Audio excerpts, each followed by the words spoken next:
नमस्कार, राष्ट्रभोज से मैं पवन केसवानी। पूरे सिस्टम को दीमक की तरह निगलने वाला भ्रष्टाचार रोकने के लिए देश में कानून बनाया गया, जिसका नाम था लोकपाल व लोक आयुक्त अधिनियम 2013।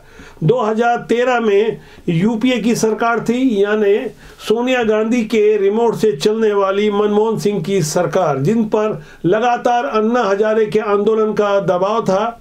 दबाव इस बात का कि भ्रष्टाचार देश भर में हो रहा है, इसे रोकने के लिए लोकपाल बनाया जाए, लोक आयुक्त बनाया जाए। राज्यों में लोक आयुक्त काम करता है और केंद्र स्तर पर लोकपाल काम करता है। अब कानून बन गया तो इसे पास भी होना था। 1 जनवरी 2014 को राष्ट्रपति की मंजूरी मिलने के बाद 16 जनवरी 2014 को ये कानून लागू भी हो गया। लेकिन अपने देश में लोकपाल कैसे काम करता है, इस बारे में कोई बड़ी खबर नहीं आई। लोग सीबीआई और ईडी, इनकम टैक्स जैसी केंद्रीय संस्थाओं के बारे में ज़्यादा सुनते रहे।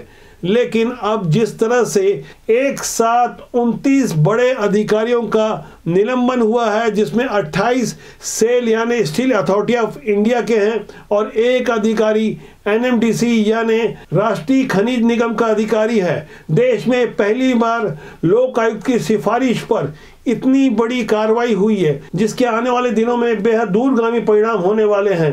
लोक आयुक्त की ही सिफारिश पर अब यह मामला सीबीआई को दे दिया गया है और टाइम बाउंडिंग बांध दी गई है कि 6 महीने के भीतर सीबीआई जांच कर करोड़ों के घोटाले का खुलासा करेगी और दोषी अधिकारियों को जिस तरह से निलंबन किया गया है, उनकी वास्तविक भूमिका भी सामने आएगी। दरअसल ये मामला राष्ट्रहित से जुड़ा हुआ है। आमतौर पर ऐसी खबरें जिसमें मीडिया के कारपोरेट घराने का भी अपना हित जुड़ा रहता है, खबरों को दबा दिया जाता है या भोतरा कर दिया जाता है, कमजोर बातें बताई जाती है। आज हम आपको खोलकर बताएंगे कि किस तरह से सेल के बोर्ड मेंबर स्तर के अधिकारी भी इतने बड़े भ्रष्टाचार में संलिप्त थे।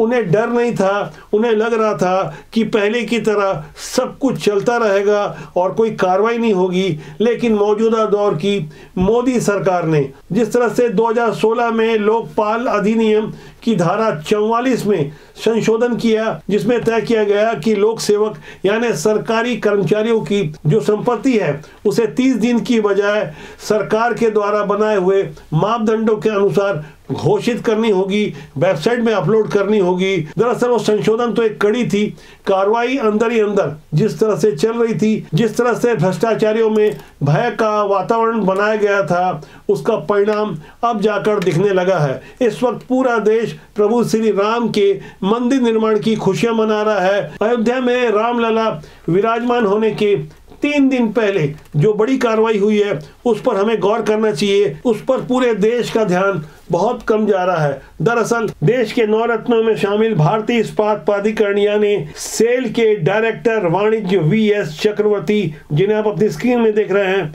डायरेक्टर फाइनेंस के तुलसियानी, इन्हें सस्पेंड किया गया है। ये बोर्ड स्तर के बड़े अधिकारी हैं। इसके अलावा सेल के 26 अन्य अधिकारियों को निलंबित किया गया है। इस तरह से सेल ने अपने 2 डायरेक्टर और 3 एग्जीक्यूटिव डायरेक्टर ईडी सहित कुल 26 अधिकारियों को सस्पेंड कर दिया है। देश के 9 रत्नों में शामिल सेल के इतिहास में ऐसा पहली बार हुआ है जब सर्वोच्च पद पर बैठे अधिकारियों को सस्पेंड किया गया है। इस मामले में सेल के चेयरमैन अमरेंदु प्रकाश ने भले ही ये कहा है कि इसमें सेल के उत्पादन और कार्य में कोई फर्क नहीं पड़ेगा, बाकायदा प्रेस रिलीज जारी की गई है, लेकिन हमें जानना समझना बहुत जरूरी है कि आखिर चल क्या रहा था। ऐसी क्या बात थी कि जो इतनी बड़ी कार्रवाई करनी पड़ी। आगे मैं उन कारणों का भी खुलासा करूंगा और यह हमें जानना बहुत जरूरी है कि आखिर वो कौन सी फर्में थी, उनके पीछे कौन बड़े बड़े सफेद पोस्ट थे जो सीधे तौर पर राष्ट्रहित के विरुद्ध काम कर रहे थे।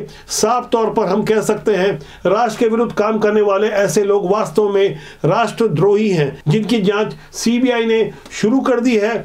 इनकी तो जांच होगी। इसके अलावा कुछ ऐसी बातें भी हमें जाननी समझनी बहुत जरूरी है, जिनकी जांच नहीं हो रही है, जिनकी शिकायतों को दबा दिया गया है, उस पर भी हम गौर करेंगे। फिलहाल उन सफेद पोशों के बारे में जान लें जिन्होंने देश को गहरा आघात पहुंचाया है। अब लोकपाल जैसी संस्था ने अपने अस्तित्व को सही अर्थों में प्रस्तुत किया है, जिससे भ्रष्टाचारी आने वाले दिनों में वास्तव में कांपेंगे। दरअसल राशि से जुड़े योजनाओं के लिए सेल द्वारा कम दाम पर मटेरियल उपलब्ध कराने के मामले में सेल के पूर्व चेयरमैन सहित 3 अफसरों के खिलाफ सीबीआई जांच करेगी, 6 महीने के भीतर रिपोर्ट देगी।